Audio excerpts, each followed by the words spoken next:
Hey, I'm Kyle from Drive Wheaton TV with another quick tip.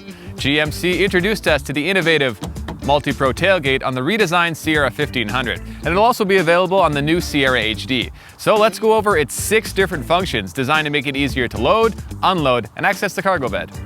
The first function is just the primary tailgate, which can be opened with the fob, from the center stack inside the truck, or a button on the tailgate. Then there's the primary gate load stop.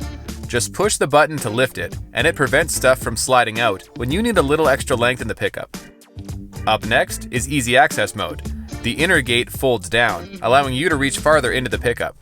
The tailgate can also be used as a step, which can hold up to 375 pounds, making it way easier to get up into the tailgate. Push both buttons on the gate to have it drop down into position, and then fold out the step. There's even a handle if you need a little help. The inner gate can also be used as a load stop for higher up cargo on the second tier. Finally, the tailgate can be turned into a work surface by putting down that load stop. You can also load in second tier cargo with it in this position. There you have it, all 6 functions of the MultiPro Tailgate. If you want more information on the redesigned Sierra 1500, check out our in-depth review, and make sure to stay tuned to Drive Wheaton TV for more quick tips.